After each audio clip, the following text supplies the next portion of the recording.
Afring D ada? Hadir, Pak. Luar biasa. Afring D ada? Afring D? Ada, Pak. Ada ya? Baik. Saya mulai untuk kuliah pagi ini. Jadi karena pagi ini sudah minggu ke-13 ya. Jadi 3 minggu lagi kita selesai. Kemudian kita UAS gitu ya. Minggu 13 hari ini. 13. 13. Jadi karena besok sudah cuti bersama, jadi saya ajukan kuliahnya. Jadi Anda bisa jalan-jalan nanti sore ya. Oke, saya izin share screen.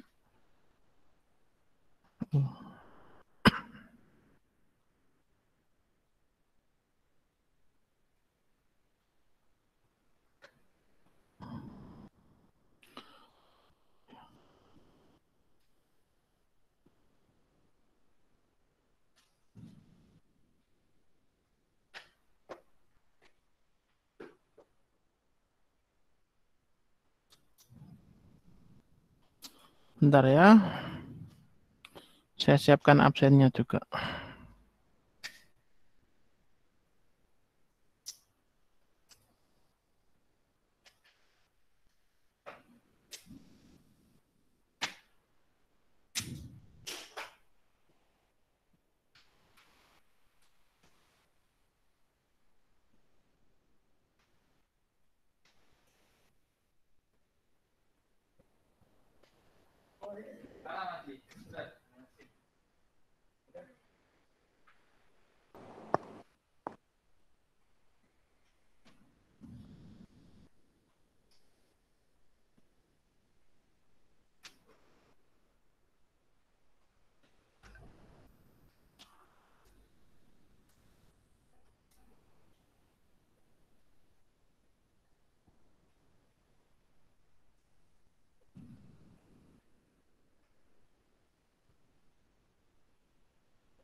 Baik, sudah terlihat? Sudah terlihat belum? Sudah, Pak. Sudah ya? Baik. Sudah, Pak. Nah, hari ini kita belajar apa itu unit hidrograf. Anda dulu sudah belajar mengenai hubungan antara intensitas dan waktu. Itu namanya hitograf. Kalau sekarang namanya hidrograf. Hidrograf merupakan grafik hubungan antara debit di sumbu Y, debit air di sumbu Y, dan fungsi waktu di sumbu X. Unit hidrograf biasanya digunakan dalam memprediksi banjir, dalam memprediksi ketinggian air di suatu sungai, di suatu waduk, atau mungkin di saluran, maka kita biasa menggunakan unit hidrograf. Di situ dikatakan unit hidrograf, definisinya adalah suatu kejadian hujan satu satuan, berarti itu adalah R, bisa R-nya dalam 1 mili, atau 1 inci, atau 1 senti, kemudian R tersebut menghasilkan runoff, atau limpasan. Kalau Anda ingat, pada saat kita mendesain suatu siklus hidrologi, pada saat presipitasi hujan turun, kemudian air sampai ke daratan. Dulu waktu siklus hidrologi ada 2 fenomena atau 2 kejadian air yang akan datang di daratan. Ada yang teresap ke dalam tanah yang kita sebut sebagai apa kemarin? Infiltrasi. Infiltrasi. Dan ada yang mengalir di atas permukaan yang kita sebut sebagai Runoff. runoff. Maka unit hidrograf itu adalah bangkitan air hujan menjadi debit aliran runoff atau aliran limpasan. Kalau kita hubungkan lagi dengan rasional method, bahwa debit adalah Q, dirumuskan apa kemarin? Rasional method atau metode rasional, debit adalah fungsi apa saja kemarin?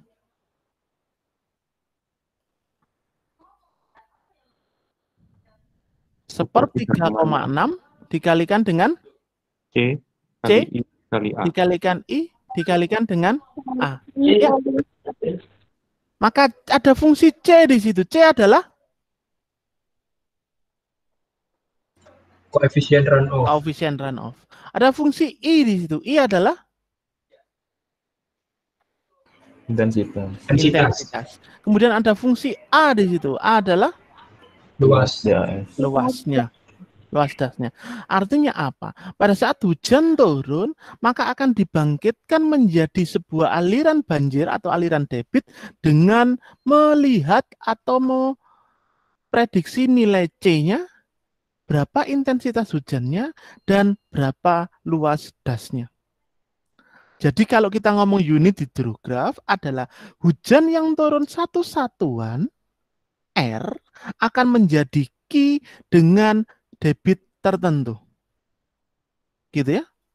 Jadi kalau hujan 1 misal menghasilkan debit 10, kalau hujan 2 menghasilkan debit berapa?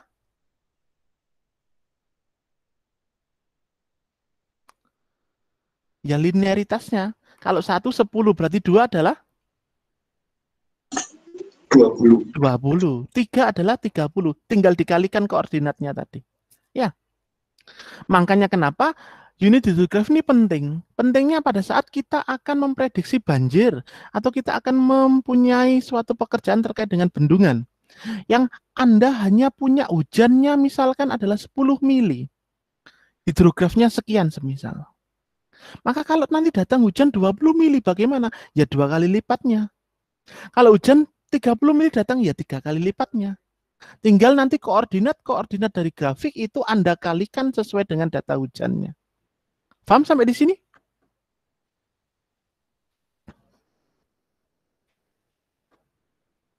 Paham, Pak.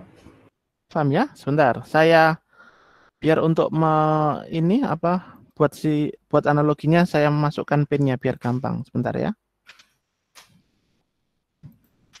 Biar Anda ada bayangan. Sudah terlihat pin saya? Jadi kalau saya punya grafik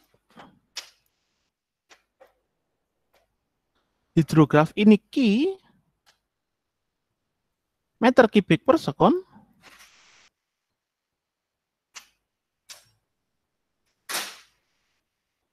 Ini fungsi time, waktu, hours, jam. Maka unit hidrograf tadi adalah suatu kejadian di mana akan turun hujan R satu satuan, bisa 1 mili atau 1 senti atau 1 inci. Hujan turun, kemudian dia akan menghasilkan suatu aliran runoff atau debit banjir. Misalkan seperti ini. Nah, kalau nanti hujan turun 2 mili, Anda punya data 1 mili, maka seluruh koordinat ini Anda tinggal kalikan 2. Gitu ya. Sehingga dia akan muncul ke unit hidrograf misalkan jadi seperti ini. Ini untuk yang 2 mili. Yang ini untuk 1 mili. Paham sampai di sini?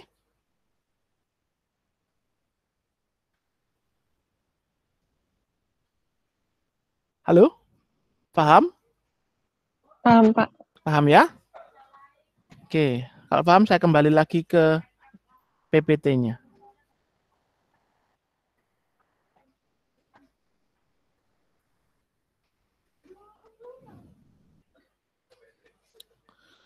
Nah,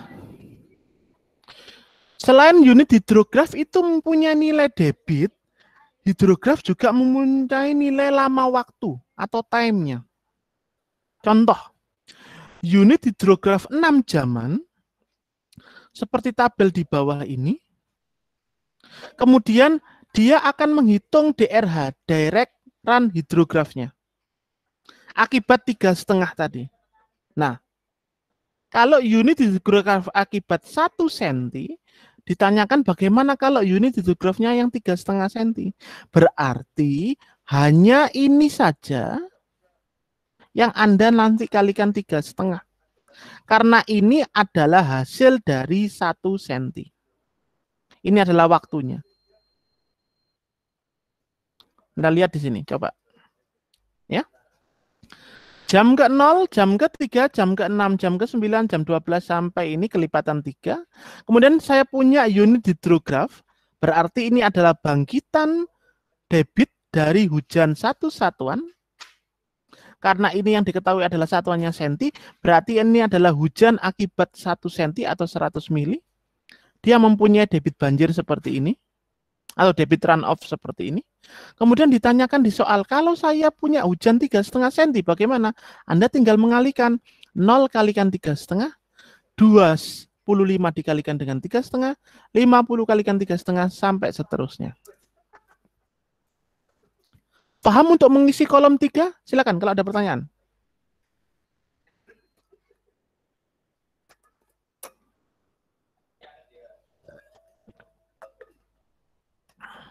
Paham ya? Baru kita gambarkan.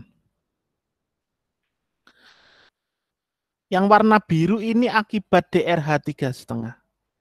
Kalau saya gambar yang warna kalau saya gambar yang hidrograf ini, grafiknya ada di atas warna biru atau di bawah warna biru? Yang UH ini. Di bawahnya, Pak. Di bawah. Kenapa? Karena langsung ini dikalikan 3,5. Nah, sekarang gini. Kalau saya punya DRH 5 cm semisal, saya mau cari UH-nya bagaimana? Misalkan ini adalah akibat DRH 5 cm.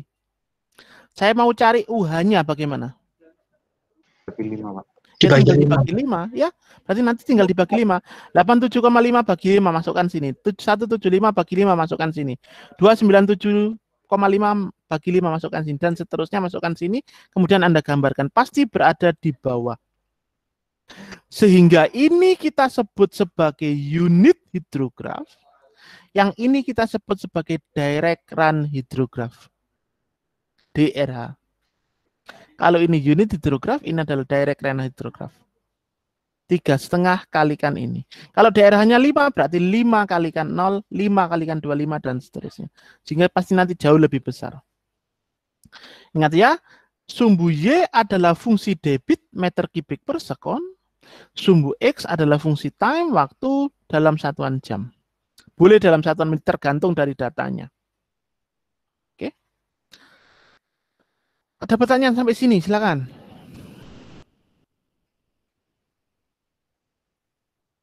Oke, kalau enggak ada, ini tinggal nanti Anda baca. Nah, ini. Sama juga seperti ini.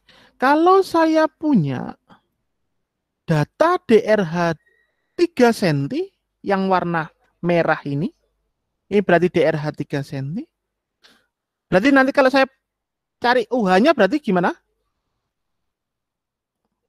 DRH-nya dibagi 3, Pak. Bagi 3. Kemudian ada yang kedua DRH 2 cm. Kalau punya UH berarti nanti bagi 3.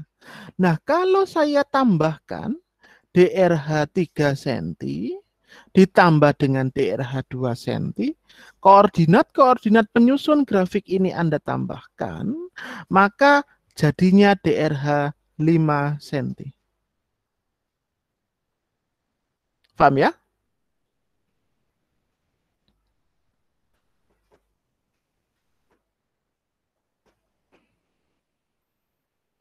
Kemudian selanjutnya. Nah, itu tadi. Misalkan UH-nya adalah sekian. Saya pengen tahu DRH 3 cm berarti ini dikalikan 3. Saya pengen tahu DRH 2 cm ini berarti dikalikan 2. Nah, tapi lihat. Karena unit hidrografnya 6 jaman, kalau saya punya DRH 3 cm, maka ngisinya tetap 0 kalikan 3, 0. 25 kalikan 3, 75. 50 kalikan 3, 150, dan seterusnya. Nah, Berbeda kalau kita ngisi DRH selanjutnya. Karena ini 6 jaman, maka DRH yang kedua akan bergeser 6 jam setelah jam pertama. Jam pertama adalah 0, maka grafiknya akan bergeser 6 jam berikutnya. Berarti 0 di grafik kedua, kita mulai dari jam ke-6. Maka jam ke-6 ini nilainya 0, baru beranjak. 2 kali 25, 50. 2 kali 85, 2 kali 50, 100. 2 kali 85, 170. Berarti ini dia bergerak ke bawah. Gitu ya. Sehingga dia akan overlap 6 jam. Kenapa 6 jam? Karena unitnya 6 jaman. Kalau unit hidrografnya 3 jaman, maka dia mulainya dari jam ketiga. Kalau unit hidrografnya 9 jaman, maka mulainya dari jam ke-9. Berarti di sini 0, 50, 100, dan seterusnya. Yang ini adalah 0000 sampai jam ke-9. Baru Anda tambahkan. Ya. Jam kedua, DRH 3 cm ditambah DRH 2 cm.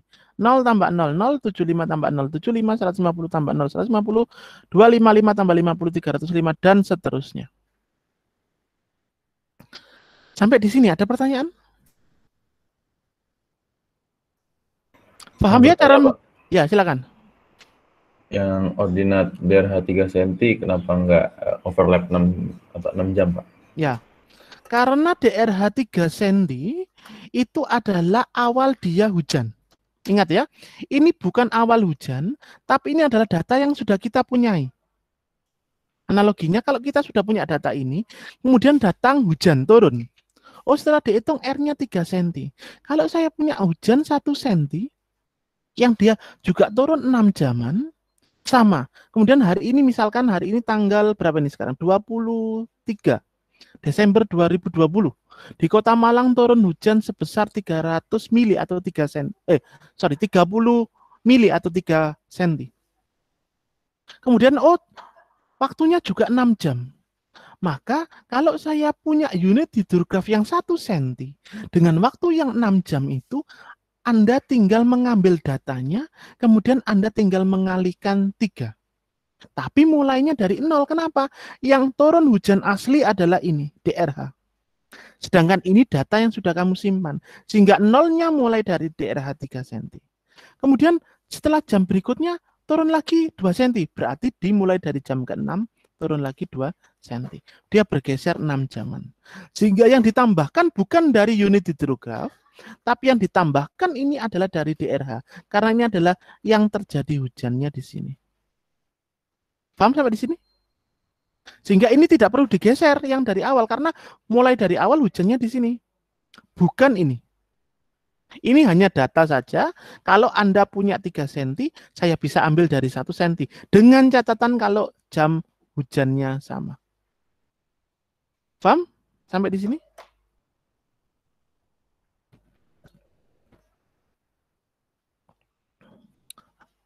Ada pertanyaan lagi? Bisa? Bisa apa enggak? Bisa ya? Paham ya? Paham, Pak. Baik. Nah sekarang,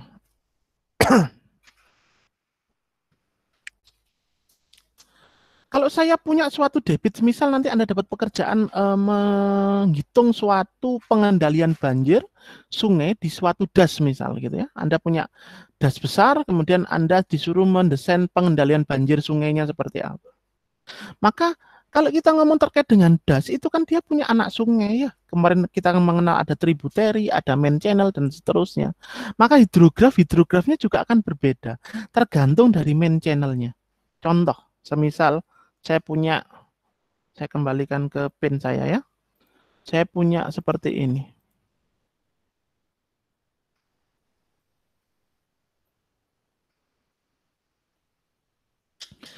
Kelihatan ya? Misal saya punya das sungai seperti ini. Pada saat seperti Anda membuat Thyssen polygon. Maka ini yang kita sebut sebagai apa? Tributary kemarin ya. Maka tributary ini dia punya catchment. Tributary di sini juga dia punya catchment. Tributary di sini dia juga punya catchment. Di sini juga punya catchment. Sehingga kalau saya ambil di titik junction ini saja, ya, titik junction ini saja yang warna orange ini, saya tarik, ada berapa hidrograf di situ?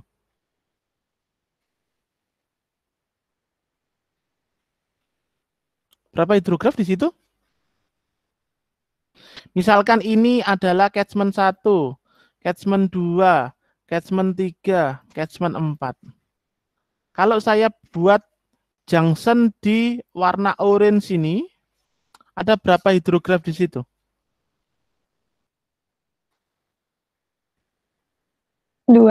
Dua. Akibat catchment 1,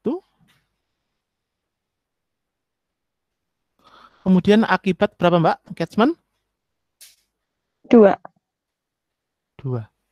Sehingga kalau saya tambahkan di junction mungkin jadinya jadi gini.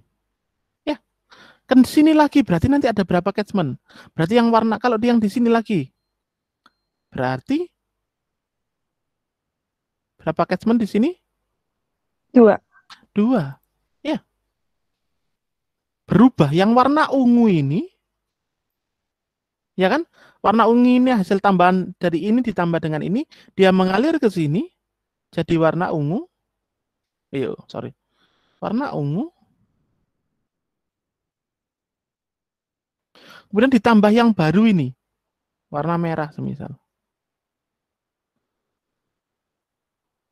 Jadinya abu-abu. Ketemu lagi di sini. Berapa? Jadi 2 lagi. Yang warna abu-abu ditambah yang sekarang baru. Kuning semisal. Gitu ya analoginya ya. Paham sampai di sini? Paham apa enggak? Silakan kalau ada pertanyaan.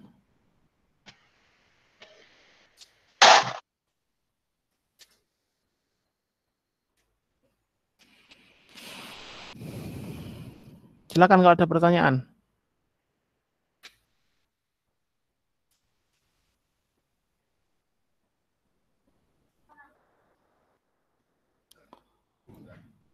Paham ya? Nah, sekarang saya punya contoh seperti ini.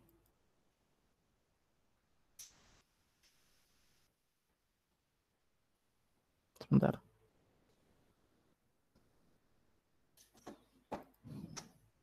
Sekarang saya punya contoh seperti ini. Kelihatan? Kelihatan modul saya? Kelihatan. Nah, saya punya suatu hidrograf seperti ini. Berarti hidrografnya 1 jaman. Kenapa 1 jaman? Lihat ini. 0, 1, 2, 3, sampai seterusnya. Berarti nanti jarak intervalnya adalah 1 jam. Maka ini adalah UH 1 jaman dengan 1 mm. Kemudian saya pengen buat DRH 1 jaman. Jika hujan saya berturut-turut selama 4 jam adalah 1,5 mili, 5 mili, 3 mili, 2 mili.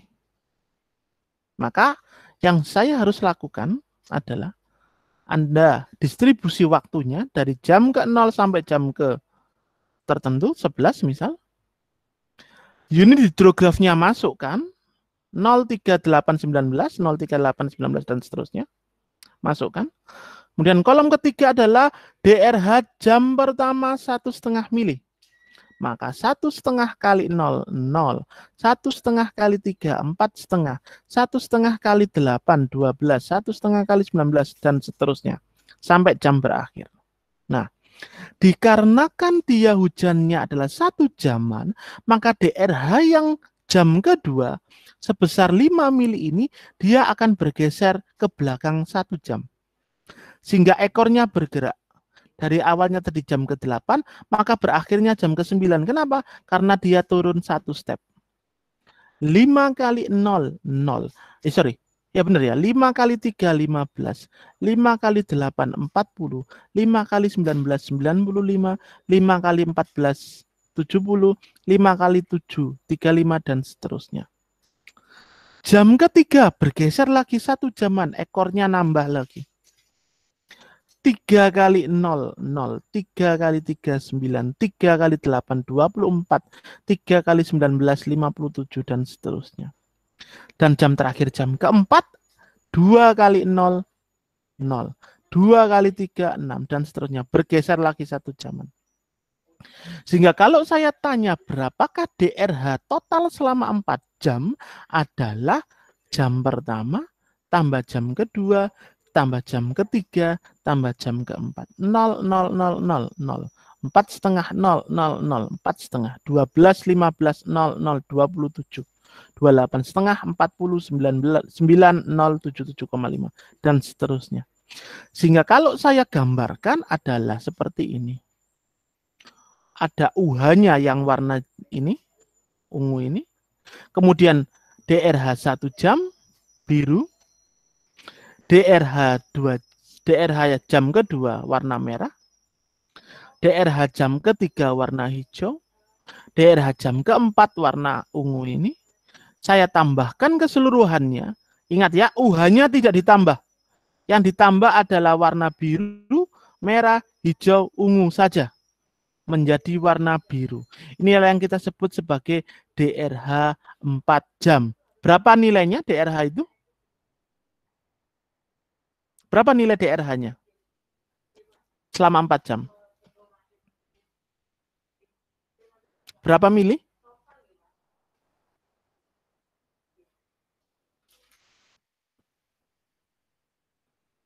Ya ini ya, 1,5 tambah 5 tambah 3 tambah 2. Berapa ini? 8, 10, 11,5.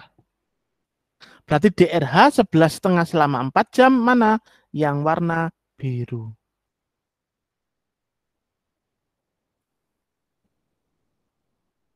Silakan, ada pertanyaan atau tidak? Pelan-pelan.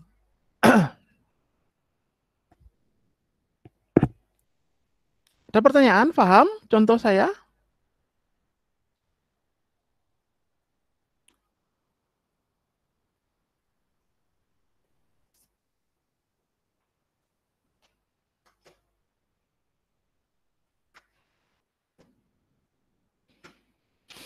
Silakan kalau ada pertanyaan.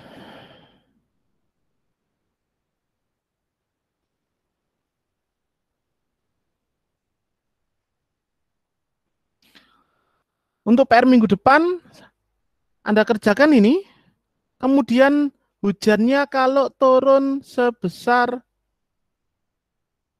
atau selama 8 jam. Ya, Anda ganti 8 jam ini, kemudian distribusi hujannya urut saja, 1, 2, 3, sampai 8 mm. Gitu ya.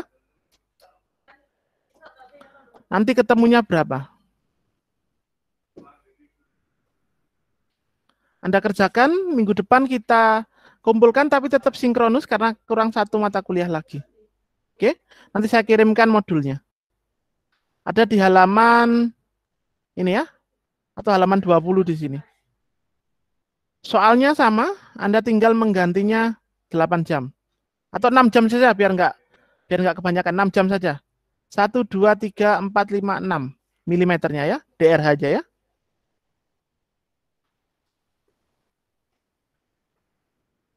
Oke, ada pertanyaan? Nanti saya kirimkan modulnya dulu. Ada pertanyaan? Pak, mau tanya. Ya. Tadi masih bingung yang tugas yang Bapak kasih, maksudnya 6 jam itu tadi gimana, Pak? Gini.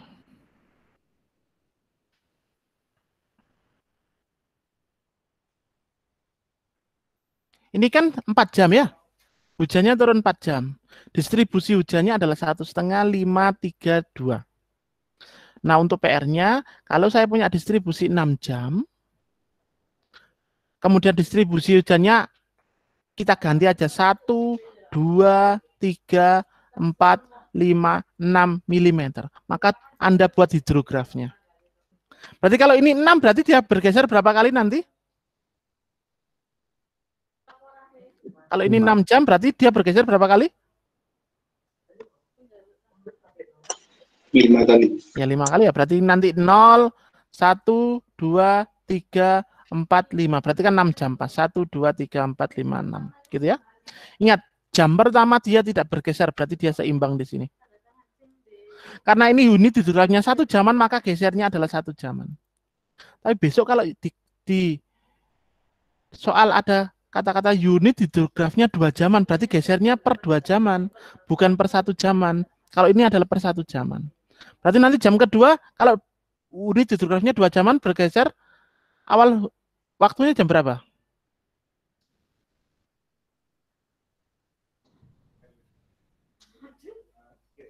Ini adalah jam ke-0. Ya, jam kedua. Terus jam ketiga berarti jam ke berapa? Jam ke-4. Jam ke ini berapa? Jam ke-6. Pokoknya dia adalah beda 2 jam. Kalau ini tetap 1 jam. Makanya ini lihat turunnya adalah 1 jaman. 1 jaman.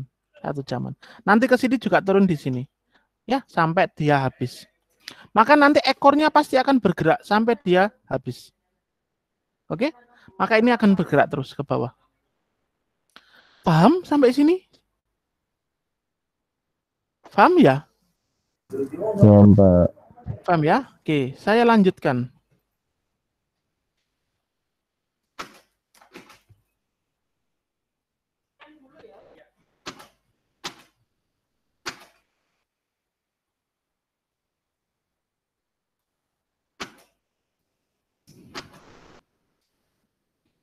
Nah,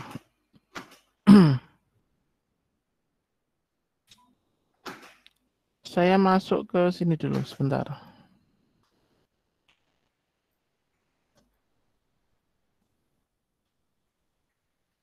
Kita masuk ke komposisi hidrograf.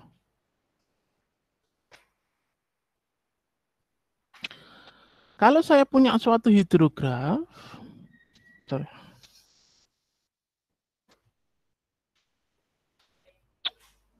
Lurus ya.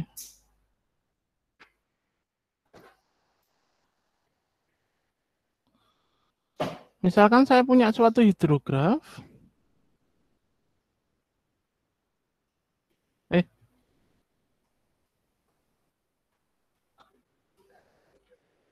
Seperti ini. Misalkan. Ini Q, ini T. Maka komposisi hidrograf yang pertama adalah hidrograf pasti punya namanya puncak hidrograf. Maka ini kita sebut sebagai debit puncak atau Q peak. Analoginya seperti ini. Semisal kalau banjir datang, misalnya gitu ya. Misalkan banjir menggenangi perumahan Anda. Datangnya itu langsung seketika bruk atau dia naik sedikit-sedikit. Pertanyaan saya. Tak tahu datang dengan level tinggi atau banjir normal itu naiknya sedikit-sedikit.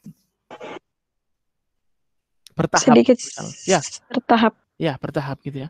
Sehingga kalau kita ngomong bertahap, maka grafik hidrografnya ini akan seperti ini. Dari jam ke-0 dia naik sampai kulminasi tertentu titik puncak, kemudian dia turun karena hujan selesai tereda. Maka inilah yang kita sebut sebagai debit puncak atau Q peak. Maka kemarin kita belajar metode rasional, ada fungsi C, ada fungsi I, ada fungsi A, kemudian Anda bagi berapa kemarin? 3,6 kan gitu ya? Atau 0,278. Maka debit puncaknya inilah yang kita sebut sebagai debit rasional. Maka debit rasional adalah debit puncak, selalu yang paling maksimum. Sehingga kalau nanti Anda merencanakan suatu drainase perkotaan, saluran irigasi, waduk, dan seterusnya, kalau Anda menggunakan debit rasional atau debit puncak, pasti debitnya besar. Pasti aman. Dan yang jelas pasti boros. Kenapa? Dimensi yang keluar besar. Tapi kalau hitungan debit banjir Anda menggunakan hidrograf, dia akan sesuai dengan data lapangan. Dia tidak langsung tahu-tahu keluar besar seperti ini, tapi dia akan bertahap turun. Dan juga bertahap naik. Kalau kita ngomong tentang debit rasional method, maka grafiknya bukan grafik hidrograf seperti ini, seperti diagram Bell atau grafik distribusi normal, tapi grafiknya adalah grafik persegi. Kalau rasional method, grafiknya seperti ini. Seakan-akan dari awal hujan sampai dengan akhir hujan selalu linear, data terus, red, kotak. Sehingga kalau sebagai seorang desainer, amannya yang mana? Amannya menggunakan rasional method untuk menghitung debit. Tapi tidak realistis. Kenapa? Dimensinya sangat besar sekali. Maka biasanya kita gunakan hidrograf. Paham ya? Tapi untuk angka keamanan sepertiga 3,6 CIA itu biasanya digunakan untuk menghitung drainase, menghitung irigasi yang debit-debitnya tetap. Tidak ada fluktuatif debit. Tapi kalau nanti Anda akan mengendalikan suatu sungai pakai tanggul semisal, pakai seat pail semisal, atau Anda akan mendesain suatu waduk atau embung semisal, maka gunakanlah hidrograf. Kenapa? Hidrograf ini akan mengantisipasi debit-debit yang tidak forecasting atau tidak diramalkan. Debit yang belum tentu datang, itu terakomodir di hidrograf. Tapi kalau debit-debit yang sudah pasti, semisal irigasi, itu debitnya pasti. Karena irigasi nanti tergantung dari luas sawah. Atau debit-debit drainase, yang catchment-nya sudah jelas. Maka biasanya gunakanlah debit rasional, sepertiga 3,6 CIA. Gitu ya. Paham sampai di sini? Pertanyaan sampai di sini? Silakan.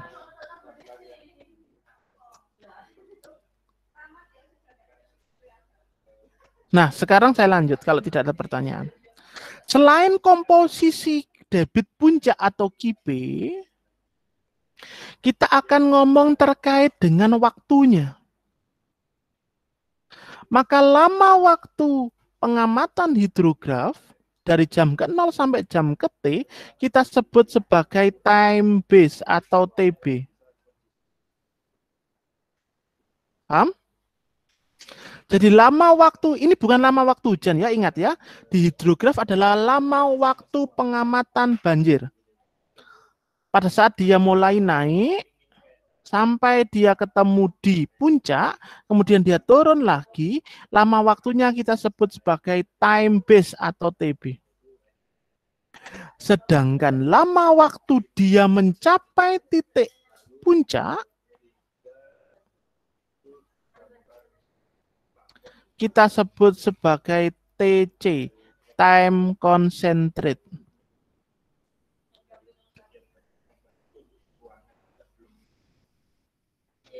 Saya ulangi lagi ya. Kalau waktu banjir dari jam ke-0 sampai selesai banjirnya kita sebut sebagai time base, TB. Sedangkan waktu dari jam ke-0 sampai puncak banjir kita sebut sebagai TC, time concentrate. Sehingga dulu kita belajar mononobe, masih ingat mononobe rumusnya apa? Intensitas adalah apa? Masih ingat mononobe? R24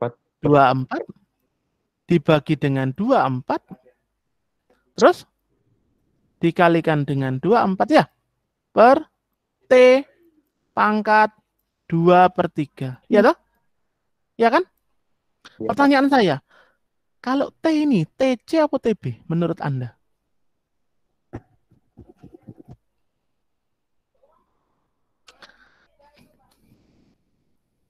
TC atau TB menurut Anda di time mononobe ini?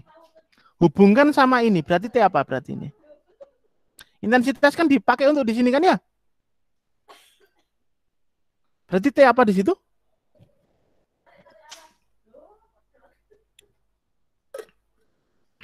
Apa, Rek? TC. Maka di situ adalah TC yang betul, time concentrate. Kenapa? Hubungannya sama puncak. Kenapa puncak? Karena debit rasional pasti yang selalu paling besar atau paling maksimum. Sehingga ada fungsi intensitas di sini. Anda ambil dari mononope, intensitasnya fungsi ada T di situ, maka T ini adalah fungsi TC, bukan TB. Oke?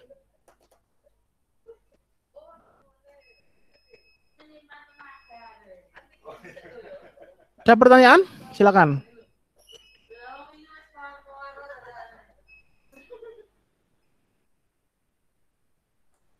Nah, pertanyaan saya sekarang.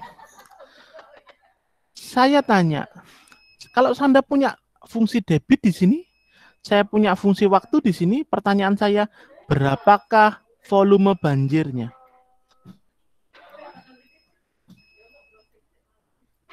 Berapa volume banjirnya? Misalkan datang hujan ini, kemudian volume air masuk ke waduk Jatiluhur sebesar 5 juta kubik. Gimana orang itu bisa ngitung 5 juta kubik maksudnya? Bagaimana caranya? Dia bisa menghitung, memberitakan bahwa yang masuk adalah banjir sebesar volumenya 5 juta kubik air. Bagaimana menghitung volume air banjir itu? Maka didekati dari sini. Atau ada punya pendapat? Silakan. Bagaimana? Hubungkan dengan ini. Kubik per sekon, ya toh? Waktu satuannya apa tadi waktu? Jam. Ya. Jam. Volume satuannya? Volume satuannya apa? Meter kubik. Kubik. Ya. Nah, saya punya debit meter kubik per sekon, saya punya waktu jam, bagaimana menghitung volumenya? Ya apa caranya? Debit kali waktu. Debit dikalikan dengan waktu. Sehingga kalau saya punya luasan hidrograf seperti ini, maka akan saya dekati dengan model segitiga.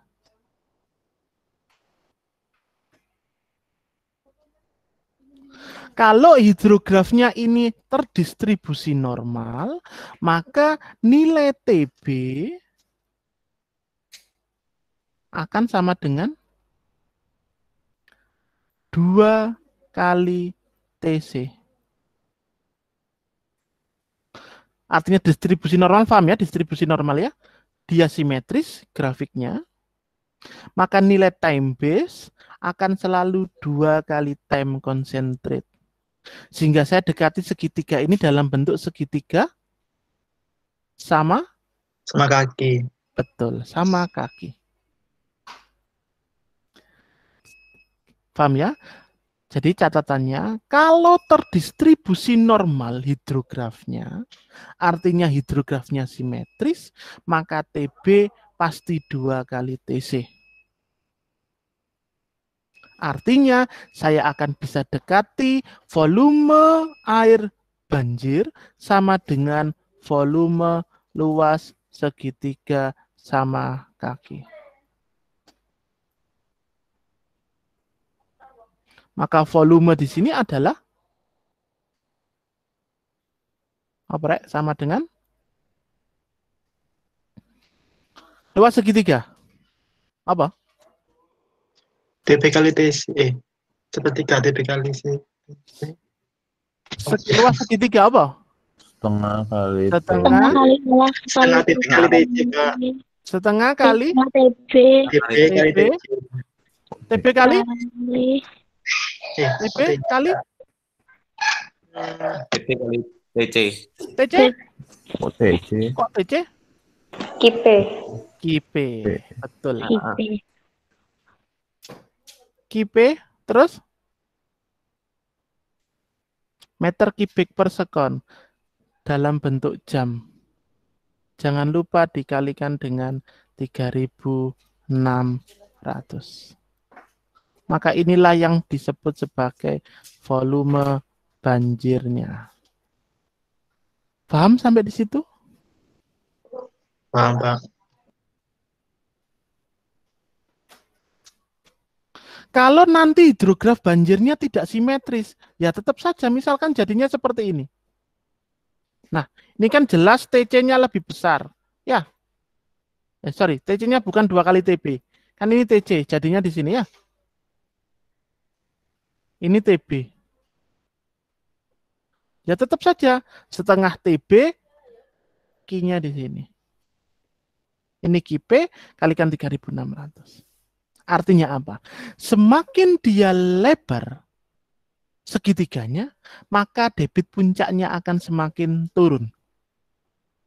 Semakin dia pendek waktunya, maka debit puncaknya akan semakin besar. Itulah analogi yang kita buat untuk membangun waduk. Gunanya waduk itu untuk apa? Untuk memperlambat waktunya agar debit puncaknya turun. Kalau dia tidak ada waduk, maka banjirnya cepat, tapi nanti puncaknya sangat tinggi. Ini yang sangat berbahaya. Sehingga kalau ada waduk diharapkan debitnya akan antri lama, sehingga debit puncaknya turun, kita kondisikan dulu.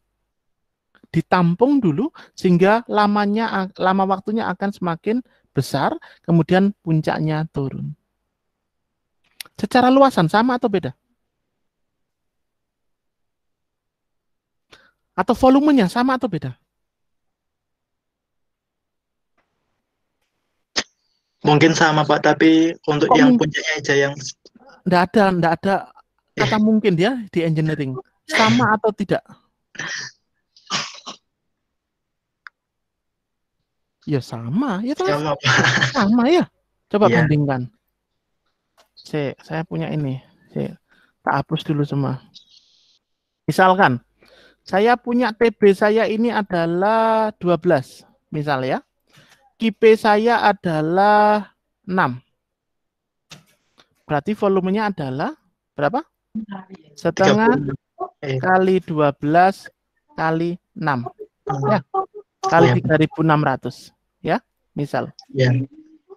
Kemudian ini misalkan tidak ada bendungan, tidak ada waduk. Kemudian kalau saya ada waduk, berarti kan saya perpanjang gitu kan ya. Mungkin grafiknya akan berubah. Jadi seperti ini. Jadi seperti ini. Volumenya berubah menjadi V sama dengan setengah, ya toh? Kalikan lama waktunya ini. Berarti berapa? 12 misal. Gitu ya. Oh sorry, ini sudah 12 ya. Misalkan jadi 24, maaf. Ini 24. Tapi QP-nya turun. Awalnya 6 mungkin jadi separuhnya 3. Dikalikan 3.600. Sehingga berapa ini hasilnya? Kalau yang di sini berapa? V sama dengan, berarti ini setengah 6, 36 kali 36. 36 kali 3.600. Ini berapa? 12, 36 Kali 3.600 juga Pak. Nah, artinya apa? Bahwa kita akan membuat waduk sebesar ini dengan catatan menambah waktu tunggu banjirnya. Ditahan dulu, semakin lama maka debit banjirnya akan semakin turun, sehingga dia akan berfungsi sebagai tampungan. Berapa volumenya? Tetap sama. Paham sampai di sini? Paham Pak. Oke, silakan kalau ada pertanyaan.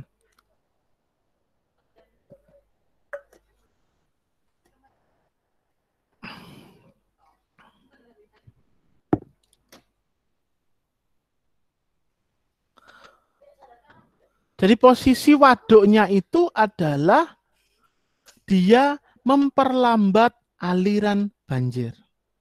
Kalau sudah diperlambat aliran banjirnya, waktunya molor, debit puncak banjirnya turun. Berapa luasannya? Tetap. Luasan grafik akan berpengaruh terhadap volume air yang masuk. Kalau nanti grafik hidrografnya simetris, berarti dia adalah jatuh di distribusi normal, membentuk diagram Bell dengan TB pasti 2TC. Segitiganya sama kaki. Tapi apakah mungkin terjadi di lapangan seperti itu? Jarang sekali terjadi. Yang ada grafiknya mungkin seperti ini. Atau bahkan tidak beraturan. Ya, saya sering nemui sungai-sungai, itu grafiknya bisa saja seperti ini. Nah. Apalagi kalau sungai-sungai beredit ya, sungai-sungai yang bercabang banyak. Di luar Jawa itu banyak sungai-sungai yang nggak karu-karuan misalkan. Bisa saja seperti ini. Ya, maka nanti akan kita dekati, kita pias-pias seperti ini. Nah, seperti ini ya. Dipias-pias seperti ini. Itu nanti kalau Anda sudah expert di sungai. Nah, dasarnya kita belajar ini saja dulu. Oke, selesai sampai di sini hari ini. Ada pertanyaan? Jadi Anda sudah belajar membuat hidrograf 1 kemudian dimolorkan, dipanjangkan seperti tadi ya. 1 jam jadi 6 jam. 1 jam jadi 2 jam. 1 jam jadi 4 jam. Dimolorkan seperti itu. Nah, minggu depan kita balik. Kalau saya punya panjang, bagaimana memendekkan? Kalau tadi kan dari hidrograf pendek, kita panjangkan. Ya, dari 1 jam, kita buat 4 jam, atau kita buat 6 jam. Nah, minggu depan, dari 6 jam, kita buat 1 jam, kita buat 2 jam, dan seterusnya. Ini kenapa kita gunakan? Karena nanti di lapangan Anda akan berhadapan dengan data. Kalau kita di hidro, orang hidro itu selalu data. Dan itu sangat susah sekali kita dapat. Karena datanya data alam. Sehingga data itu sangat mahal kalau di pekerjaan-pekerjaan air. Ya, maka kita ambil data satu, kemudian kita gunakan untuk yang lain. Itu malah jauh lebih murah nantinya. Ya. Anda punya UH, nanti Anda buat DRH, itu gampang. Ya. Nah, minggu depan, kalau saya punya data panjang, tapi saya mau pendekkan, itu seperti apa? Itu nanti ada teori mass curve atau teori kurva S nanti ya. Oke, ada pertanyaan sampai di sini? Silakan. Ini karena sudah di-record, minta tolong nanti yang sudah merecord di-upload di grup, baik offering D maupun offering B. Minggu depan Anda kumpulkan PR-nya, kemudian kita lanjut satu materi lagi. Setelah itu kita UAS. Ya. Minggu depan minggu ke-14, apa minggu depan minggu ke-berapa? 14 apa 13? 14 ya kalau nggak salah ya. Saya lupa. Minggu 14 sepertinya.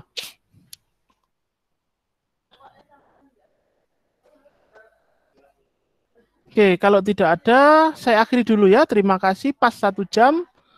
Minta tolong recordnya nanti di-upload di grup. Kemudian PR-nya kita kerjakan minggu depan. Kita lanjut minggu depan untuk minggu 14. Saya akhiri. Terima kasih.